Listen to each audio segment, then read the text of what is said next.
If you do any prospecting with LinkedIn, you have got to go get set up with Surf. That's SURFE. It's a tool you can use to add new contacts to your CRM system directly from LinkedIn in seconds. I'm using it every single day. I add contacts, follow my deals, keep track of notes, and it ends up saving me a bunch of time on prospecting and outreach, which means I can spend more time moving my deals along. The data is always 100% accurate since I don't have to copy and paste all the fields over from each and every contact that I want to put in my CRM. Instead, Surf does that all automatically with just one click in about 60 seconds. The team over at Surf has put together a very special offer for fans of sales players.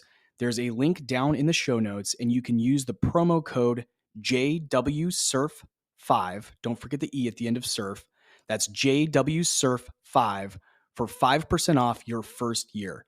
Don't spend another minute doing things manually. Go get set up with Surf.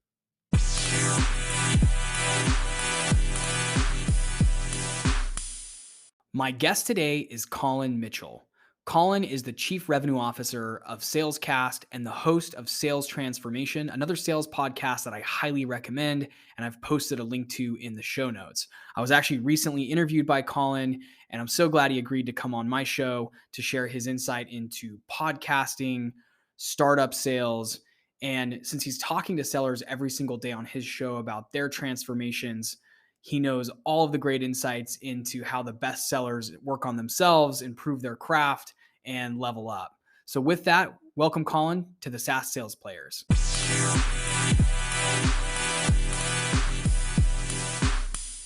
Yeah, Jesse, thanks for having me on. Had you on my show recently, and so I know this is going to be a good one, and we're definitely going to have some fun.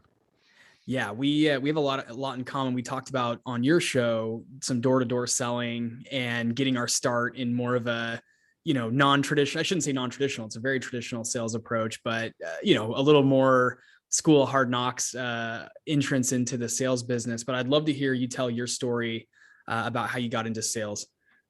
Yeah, it's funny. I've had a lot of people on my show, and for whatever reason, I always love people who got their start knocking on doors.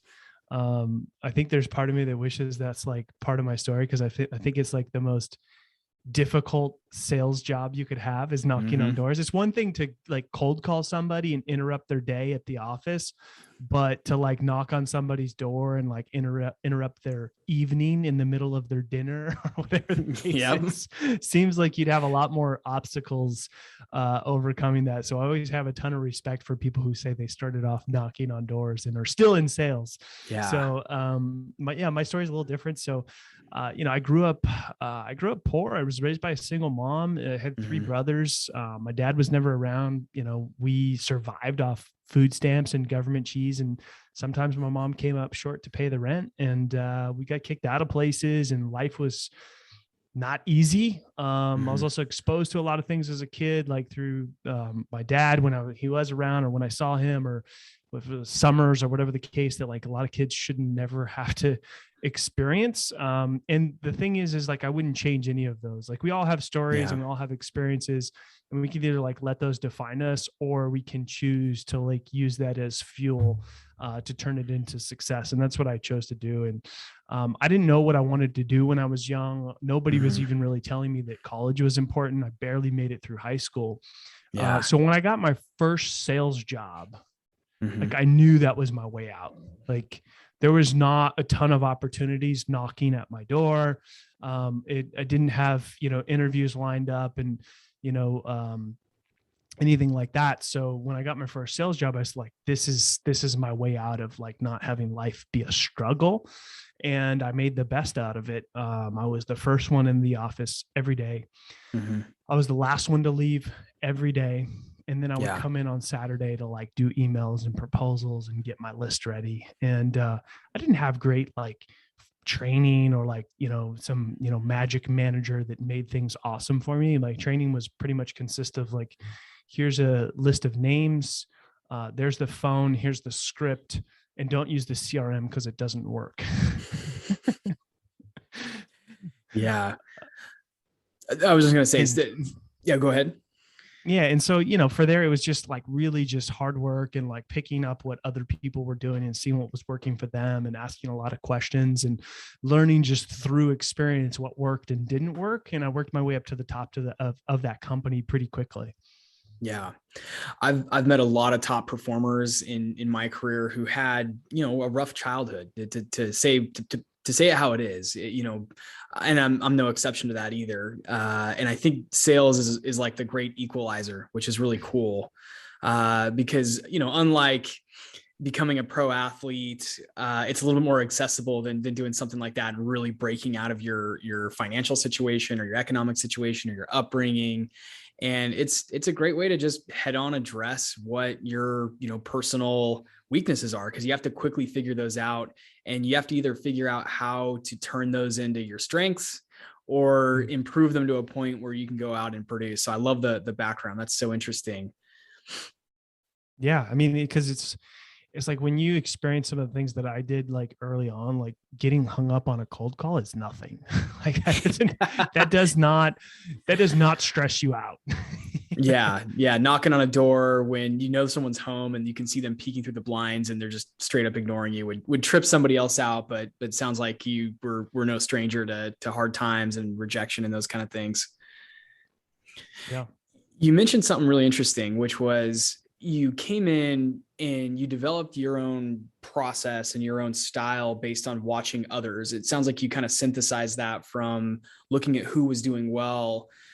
Tell us, what were some, like in that first role, what were some of the things that you spotted early on that you saw as big advantages or big assets to have in a selling career? Yeah. I mean, a lot of people want to think they're like, want to be unique or want to like be themselves. And that's all great. Like finding, your way that is comfortable for you and using your own language and creating your own scripts and emails and things like that. Like, great. That is something you should do. But when you're just getting started, like you don't need to reinvent the wheel. Like Right. figure out what's working for others and figure out how you can implement that and then have some success with that. And then you can make maybe your own version of that approach or that style or that script or that, email sequence or template or proposal or whatever the case is. Like see what's working for others, implement that, have some success, and then sort of make it your own. And, for me, like there were some things that worked and didn't work, like things that were working for somebody that felt uncomfortable didn't work for as well for me. And there was one thing I remember specifically that I was saying over the phone for somebody who's constantly getting deals. And I just like, hey, he's saying it, I'm going to say it, it's working. Yeah. And then somebody else came on and sort of backfired on me because another gentleman came along and he's like, you should stop saying that on the phone. And I'm like, what do you mean? Have you seen the board? Like, why would I stop saying that? Right. He's like, yeah, but it's not true. I'm like, oh, oh I didn't know that. I didn't know what I didn't know, and I was like, he's saying it, it's working. I'm going to say it, it's working. So yeah, it can backfire. It's just kind of a funny story, but yeah, I mean, I think early on, don't try to recreate the wheel, like see what's working, implement that. And then once you have some success, make it your own. That's great advice. That's really good advice. I'm curious now, you have I think a very interesting perspective on the sales industry because you're talking to a lot of top sellers, top sales leadership as part of your current role. What are some big mistakes that you see reps make early on, and how, if you were going back and starting over again, how would you make sure to avoid those pitfalls? It's a big one to swallow. Yeah. Yeah. I mean, we could go a lot of different ways here. Sure. So I have to pick my poison, but, I mean, yeah, early on mistakes, like you got to understand. And this is something like I had to learn the hard way for sure, is that you can't define yourself by your number.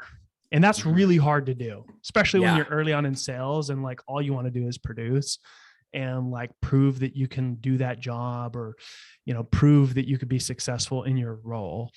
But it's really hard to like not to balance, like not tying your self-worth to whether you produce or not. Like that's a hard emotional roller coaster that a lot of sellers, even more seasoned sellers, still have a hard time with. And how you can really shift your mindset is to focus on the things that you can control. Like there's certain things that you cannot control. You can control like how many activities you put in each day. Like you can control how many calls you make, how many emails you send, how personalized those are, or if they're just like copy paste templates or whatever the case is, or if you're just hitting, launch on a sequence versus like really taking your time to reach out in a meaningful, personalized way that's like relevant to your prospect. You can control those things. You can control, if you're cold calling, you can control how many calls you make. You can control what you say on those calls and how you say it. You can't control like if they're going to book a meeting or if they're going to sign their proposal. Like you can do everything right, and you could still not get that result that you're looking for. So that's a hard pill to swallow, realizing like, what if I do everything right, I still might not get the deal. And that's just the hard truth. And so you really got to find a balance of like focusing on what you can control and not attaching like your self-worth to whether you get those results that you're looking for. And a lot of people have a hard time with this, because when the goal of making cold calls is to book meetings, how can I not focus on booking meetings? Right. Well, you got to flip it a little bit, and you got to say, my goal is to have a bunch of conversations today. And in those conversations, I might book some meetings. That's so good. And frankly, it's a lesson that I'm still learning. I think everybody, like you said earlier, regardless of where you are in your sales journey, it's hard to overcome that one, and just focus on what you can control and tune out the stuff that you can't. But that's probably some of the best advice for anyone starting out there, to take to consideration, take to heart, and make that your focus. Let me ask you this. So it looks like you went from a selling role and you jumped into some entrepreneurial endeavors. That was a mouthful. It looks like you founded a couple companies. Tell us about how, sales enhanced that experience and maybe gave you an edge in being a business owner, being an entrepreneur. I think that's super interesting that you went from being a sales contributor into, owning a business, founding a business. Tell us a bit about that journey and how sales helped with that. I mean, sales helped with that 1,000%. If you're thinking about entrepreneurship or a side hustle or some iteration of something, in between there, sales is the number one skill that you need. And if you're a more technical person, which I assume if you're listening to this podcast, you maybe aren't, you're probably a salesperson, considering it's the SaaS, sales players here. So assuming that sales is the number one skill that you need for entrepreneurship, side hustle, anything that you're going to do. And so I think like if you're thinking of taking the entrepreneurship leap, sales will serve you well. There's a lot of other things that you'll need to figure out and you'll need to learn that are non-sales related. But sales is like the solution to everything. So if you can manage to at least be good at that, you can be average at all the other stuff and figure those out, or eventually hire people for those things, or outsource some of those things that maybe you don't enjoy doing or that you're not as good at. But sales is ultimately the number one skill that any entrepreneur needs. And, my wife and I started our first company in 2010, and we fully bootstrapped that, all 100% fueled by sales, like did zero marketing activities, spent $0 on marketing. And we grew that to $5 million in 26 months. Wow. In 26 months? Yeah. Oh man. So just from reaching out, prospecting, all of the same activities that you would have been doing in a selling role, just this time you were the owner of the business and sort of controlled that finished product. Yeah. So it was a combination of that, and then also recruiting and training new reps. Of course. So scaling out the actual sales team so that you had that, the scalability of the business. So was that a tech company, or was that, so we were an IT, like an IT VAR. So we sold like technology products and eventually like services and things like that and equipment. We mostly served K through 12 schools and then government agencies. Wow. And the government agencies, that's no easy nut to crack. I mean, getting in and dealing with, in some cases, bureaucracy and budgets and, oh man. Yeah. It's tough, but if you can find a niche in something that you do, And that industry was like, it was getting harder. Like, so that was the industry that I was in prior, in a VP of sales position. And then before that, just an individual full cycle rep. And the industry was changing a lot. Margins were getting thinner. People were starting to buy more things on like Amazon and online and all these other places that were ultimately just eating away at the margins. And so like really niching down in like K through 12 schools and government agencies that still really needed a more personalized approach and more like customized, way of getting them those products rather than just like going online and purchasing anything for the lowest price, was why we had a lot of success, because we just focused on an industry that still really needed those products in the way that we could deliver them. That's awesome. That brings up a really good question. So you mentioned that you were in a space that was kind of saturating. And this is a topic that I've heard actually from a number of listeners and a number of my colleagues who are out there selling SaaS. A lot of people, especially in certain SaaS categories, are saying, hey, it's starting to eat the world. Or in certain markets, there's just a gajillion, not a real number, but obviously, tens of thousands of different solutions that one could purchase, and the market's starting to get crowded. You touched on a couple of them, but were there some other areas or ways that you stood out in a crowded market? This is, again, a topic that a lot of my listeners ask about, is how do I stand out when I'm prospecting into a very crowded marketplace? Anything else you could add on to what you already shared?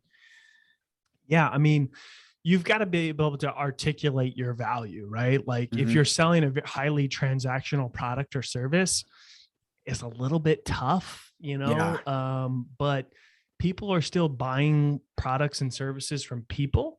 And so, you've got to be able to identify and differentiate yourself from your competitors. Like you should know your competitors so well that you should be able to know how you're different or what value you bring. And also it's being very disciplined of knowing like who I best serve and who I don't, and also walking away from the ones that you don't. Like if you're really not the best fit, you got to be confident enough to walk away from those deals. Yeah. Very interesting. I want to shift gears a little bit too. So you've spent now the last while kind of in the podcasting and the sales podcasting arena, and that's how you and I got connected. And I was telling you off air, I'm so glad that we had a chance to meet, because just spending a little bit of time with you has added a lot of value to my show. And it sounds like, from talking to you, that you're a huge believer that reps should have a podcast, because it's not only a new prospecting channel, but it gives you thought leadership. It's a platform to share ideas and a way to really reach more masses than you would through the standard prospecting channels like cold calls and emails and LinkedIn.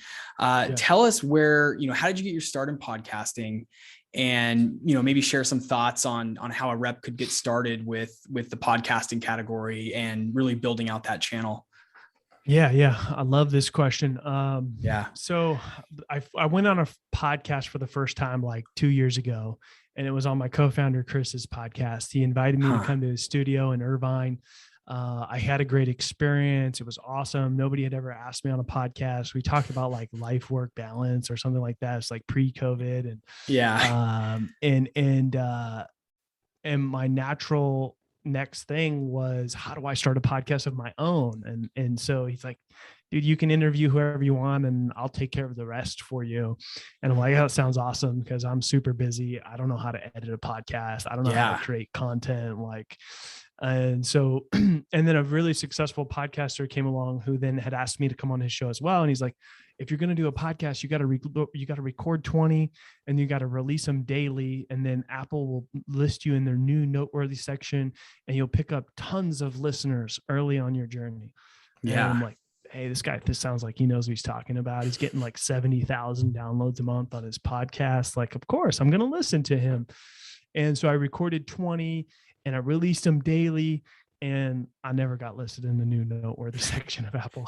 So wait, it was record 20 minutes or what's the 20 episodes, 20 episodes and release them daily. So you basically record 20 and then like start releasing them daily for 3 weeks or whatever. So you're just it's the, and I think that was a thing maybe when he started, like he had his podcast for a long time and that maybe worked for him. But for whatever reason, it didn't work for me. But what happened in that period of time is we created a process and a procedure and like a habit of like a high frequency podcast. Yeah. And so, we had a process and we built that out and we had editing and all of this stuff happened. And then I really fell in love with the activity. And after 20, I was a little bit bummed that I didn't get listed in the new noteworthy section of Apple. But I really enjoyed the activity, and I had 20 new awesome relationships with awesome people. And I started to realize, okay, like downloads and listens are important, but the biggest asset for a podcast host is really the guest, like the relationship with the guest. And then something else interesting happened where another person asked me to go on their podcast. And this is like, the third podcast I'd been on at the time. And it was a really weird podcast. Like it was a horrible experience. So we went on a Zoom. He put in the chat, like, here's 5 questions that I'm going to ask you. And we keep our episodes like below 15 minutes or something like that. Whoa. Yeah. They're really short. And so then he's like, send me your responses. So I responded to his questions, blah, blah, blah. And then he responded back with how he would like me to answer the questions, which was like a little bit different. Oh, that is weird. And I'm like, okay, I don't know. This is his show. I'm going to go along. He's been podcasting longer than me. And so we did the episode, and I think we did it in like 9 minutes. and then he stopped recording, and then he immediately tried to sell me something. Wow. Like some high ticket, like coaching, consulting, $5,000 package or something like that. No way. And the funny thing is he was trying to sell me a package on starting a podcast. And I already had a podcast. And so it was so funny that he clearly had no idea who I was. And he was just like spamming people and asking them on the show. And most people are going to say yes. Yeah. And so then it really kind of pissed me off. And I could understand. So then after that, I go back to Chris and I'm like, Chris, you'll never believe what happened. And I tell him the story. And then he's like, wow, it's horrible. And then I'm sitting there thinking, I'm like, it's actually a really good idea. It's just horrible execution. It's just horrible execution. And so I had this experience of like the 20 episodes that I did, and I had like 20 new awesome relationships with these people. And I hadn't thought about like trying to sell them anything or anything like that. And then I had this experience and I realized like, hey, that is like one of the best things about being a podcast host is like the relationships that you can build. And you can pretty much reach out to anybody and you're going to have really good success with them saying, yes, I will come on your podcast. And so so we basically, started offering this to more people and really teaching our clients of how to use the podcast to drive revenue through new relationships with the right people. And so, that could mean a couple of different things, like your ideal clients, your ideal partners, tapping into the audiences of the people that your clients follow. And those are kind of 3 like high level strategies of like, how do I drive revenue with a podcast rather than getting in the rat race of like trying to get downloads to get sponsors, which is like what most people think is the only way that they can make money. Yeah. Right? Which is a great way to make money. But it takes a lot of time and most people give up before they get there. Yeah. And that's why there's 2.6 million podcasts that have been published up to date right now, but only 50% of them are still releasing episodes today. And it's because most of them don't have a sound strategy to drive revenue. There's so many benefits. Like as a podcast host, you learn how to be more curious and ask better questions. And you always hear people you've heard, sales trainers and thought leaders and managers say, get to know your customers, speak their language, all of these things. Right. And it's like, okay, what am I going to do? Read the books they read, listen to the podcasts they listen to, join their groups or forums or whatever. That's all great. But what better than just like invite those people on your podcast, build relationships with them, collaborate, create content together, and ask them any question you want. And get the real answers. And so the thing is podcasting going to be like answer all of your prospecting, goals? No. But like if you had a list of like your top 100 clients or 200 clients, which hopefully if you're in sales, you have a target top account list, right? Ask those people on your show. Yeah. And I know you have a question, so I'll just finish this thought. Please. Yeah. So the one thing there that most people underestimate is like that knowledge that you gain in those podcast interviews that flows over to every conversation that you have outside of there, right? So you get to know your prospects like in a deep way. And you take that knowledge to every sales conversation that you have after that.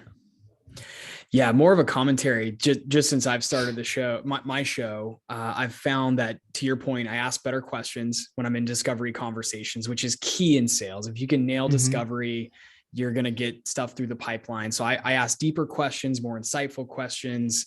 That was a skill that I'm glad that I developed. And I think podcasting really put some fuel on that fire. And then just diction in general, being able to speak really clearly and concisely. I used to be one of those fast talkers in meetings where I'd rush through things. I sometimes use a lot of verbal filler, sometimes still do. But certainly the podcast has helped me to think more about what I'm going to say and slow things down a little bit in a way that's more understandable for the general audience. And then another sort of unintended outcome from having the podcast was, and even though I don't really sell to the category that listens to my show, sometimes they still comment, my prospects will still comment on the fact that I'm putting content out there, and they just respect that, even though it's not necessarily, doesn't necessarily resonate with them or doesn't align with what their job is. They probably have a family member who does appreciate the show. And in one case, I had a prospect say, my son's trying to get into software sales, and I pointed him to your show just because we love working with you. So there's, just to your point, so many awesome benefits to it. And I'm curious if, and like you said, also, this is not the silver bullet for all of your prospecting or pipeline challenges, but for the right rep out there who's curious and wants to have a voice and wants to have a platform to share ideas, this is a great opportunity, and it's a great space to be in. For that rep that's out there listening, how would you get started today if you were kicking up a podcast, standing up a podcast in the next couple of weeks? What would be, sort of step by step, the process for launching? Yeah, I'll keep it very simple. So, Sure. and like to be in sales these days, like you've got, all of your regular sales activities that you need to do. And then you've also got to be active on LinkedIn. And then you've also got to create original content. You got to do all of these things.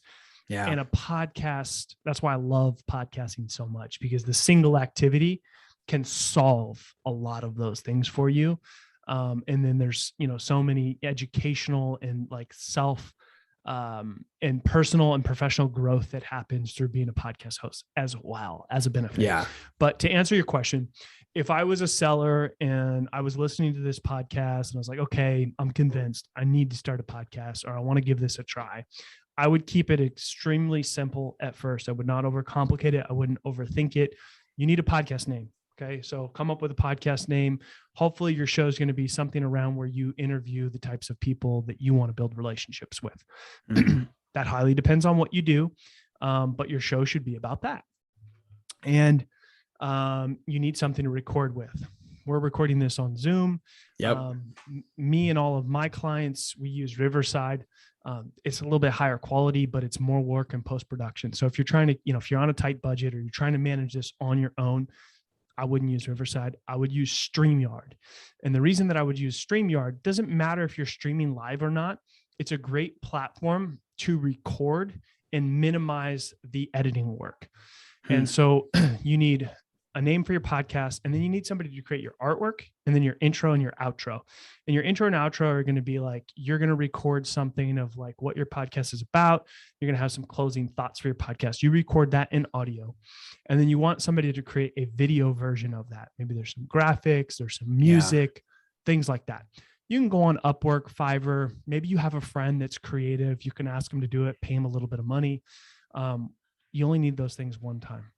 Yeah. For my first iteration, sorry, just to chime in, my first iteration, I just used Canva. So I just did a free podcast cover in Canva. I'm not an artist, so it was pretty rudimentary, but it's good enough. It's good enough to get started, started, for sure. You can always change these things. You can improve them over time. The key is like, don't spend a ton of money. Don't overthink it. Like, just get it done. Yeah. So Fiverr, Upwork, Canva, all great resources. And so the reason I like StreamYard is because you can have a design for your video that's kind of an overlay. And so that's going to be great for your YouTube videos because so you use StreamYard, you have your overlay. And then the interesting thing is when you hop on your interviews with people, you can play your intro, have your conversation, play your outro, and then stop recording. And then your editing work you're good enough to post, editing work is done. You don't have to add the intro, add the outro. You can get fancier and run it through Descript and make the audio sound better. Not really necessary. The main metric here is net new relationships with people that can drive revenue for you. So like how many downloads, how many listens, doesn't matter as much. You're really focusing on the guest experience and being a good host. And that's the most important thing. And so, to nail the guest experience, like make sure the scheduling process is easy, be a good host, listen, ask good questions, show up prepared, show up on time, simple details. Post interview. This is where most people totally drop the ball. And it's the biggest missed opportunity by most podcast hosts. They have somebody on, episode goes live, send them the content, ask them to post it. And then it's crickets. Never hear from them again. So you want to figure out how to continuously add value to those people, how to constantly stay top of mind. You can do little things like, hey, after the interview, record a video, send it to them. Thanks so much for taking time out of your day to come on. I really enjoyed learning this particular things. I know it's going to be extremely valuable to my listeners. Just a quick, 2-minute video or less, send it the day of or the very next day in the morning of them taking time out of their day to come on your podcast. You can also do things like use handwritten.com, send them a note that's actually written with a pen, thanking them. If you have a SaaS product, maybe you give them an extended free trial. Hey, PS, everybody who comes on the show gets to try out our product for free for 90 days. Hey, we put together this really killer guide that you might find valuable. So if you're targeting the right people that typically have a problem that your company solves, and then you build relationships in a way with them where you're adding value first, you're getting to know them on a personal, deep level, and you're collaborating and creating content together, there's a really good chance that you're top of mind if you can solve a problem for them. And a lot of these people will become your clients, they'll become referral sources, or best case scenario, both. Wow. Yeah, that's gold. I love the follow-up too. And it's so funny because all of these are exactly how you should manage a sales process, regardless, podcasting aside, these are all just great habits to get into just as a seller, planning, being prepared, showing up on time, being respectful, and then following up in a meaningful and engaging way that gets you, a longer term relationship out of that conversation. That's a really great way to think about it too, that the gold is in building the relationships, not so much having the perfect platform or the perfect set of equipment or anything like that, or numbers, analytics. It's really about that guest experience. I love that. And I'm going to take that to heart personally. I'm learning a ton from this. So if you can't tell, I'm going to have some good action items coming out of this as well. What else? Any, sort of final thoughts for sellers out there who are trying to get their voice heard and trying to reach their buyers and sell their products?